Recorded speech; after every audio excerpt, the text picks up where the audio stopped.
আমার মেয়েদের খুব পছন্দের একটা খাবার প্যানকেক। এই প্যানকেকটা কিন্তু মাঝে মধ্যেই বানানো হয়। আজও ছোটো মেয়ের আবদার, সে বিকেলে প্যানকেক খাবে। তো কি আর করা, মেয়ের জন্য রান্নাঘরে চলে আসলাম প্যানকেক বানাতে, তাও আবার পিঙ্ক কালারের। আসসালামু আলাইকুম ভিউয়ার্স, সবাই কেমন আছেন? খুবই সিম্পলি কিছু উপকরণ দিয়ে প্যানকেক বানাতে হয়। যদিও প্যানকেক আমি খুবই কম বানাই, আমার বড় মেয়ে, ওর হাতের প্যানকেক আসলে অনেক মজার হয়, ও অনেক মজা করে এই খাবারটা বানাতে পারে। আর সে কারণে আমার ছোটো মেয়ে রোশনি তার বড় বোনের কাছে প্যানকেক খাওয়ার প্রায়ই আবদার থাকে। আর সুস্মি যদি ফ্রি থাকে তাহলে ওর হাতের এই মজার প্যানকেকটা ও খুব সুন্দর করে বানায়। তারপরে হয় চকলেট অথবা ক্রিম দিয়ে খুব সুন্দর করে ডেকোরেশন করে ও সার্ভ করে।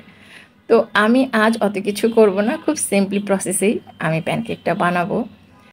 তো প্রথমে যেটা করতে হবে, একটা বোলে দুটো ডিম ভেঙে নিতে হবে। তার মধ্যে মেজারমেন্ট কাপের 1 কাপ চিনি, সামান্য পরিমাণ লবণ আর টেবিল চামচের 3 চামচ তেল দিয়ে ভালো করে এটা বিট করতে হবে। সেটা হ্যান্ড বিটার দিয়েও হতে পারে, ইলেকট্রিক বিটার দিয়েও হতে পারে। তো আমি ইলেকট্রিক বিটার দিয়ে এটা বিট করেছি এবং বিট করার এক পর্যায়ে কিন্তু ডিম আর চিনির একটা ফোমি একটা মিশ্রণ তৈরি হবে। চিনিটাও একদম ডিমের সাথে গলে যাবে। সেই অবস্থায় যখন হবে তখন এর মধ্যে দিতে হবে মেজারমেন্ট কাপের 1 কাপ ময়দা, হাফ কাপ গুঁড়ো দুধ আর হাফ চামচ হলো বেকিং পাউডার। আর এগুলোও কিন্তু একটা চালনার সাহায্যে ভালো করে চেলে নিতে হবে, যেন এই বেটারটা তৈরি করতে গেলে এর ভেতরে কোনো রকম গুঁড়া দুধ বা ময়দার কোনো রকম দলা পাকিয়ে না যায়। সেই জন্য এই বেটারটা একটা হ্যান্ড উইক্স দিয়ে তৈরি করতে হবে। আর দিতে হবে 1.5 চামচ ভ্যানিলা এসেন্স আর 4 টেবিল চামচ পরিমাণ লিকুইড দুধ। তো এই যে আমার কিন্তু প্যানকেকের জন্য খুব সুন্দর একটা বেটার তৈরি হয়ে গেছে। আর হ্যাঁ, যেহেতু পিঙ্ক প্যানকেক হবে তাই আমি এখানে ফুড কালার ইউজ করেছি। ফাস্টার কালারে রেড কালারটা ইউজ করেছি কয়েক ফোঁটা, তাতেই কিন্তু বেটারে এই পিঙ্ক কালারটা সুন্দর মতো চলে এসেছে। আর প্যানকেকটা তৈরি করার আগে কিন্তু অবশ্যই প্যানে একটু তেল ব্রাশ করে নিতে হবে, যেন খুব সুন্দর মতো প্যানকেকটা উঠে আসে। আর প্রত্যেকটা প্যানকেকের একই শেপ দেওয়ার জন্য আমি কিন্তু মেজারমেন্ট কাপের হাফ কাপ যেটা আছে সেটা ইউজ করছি।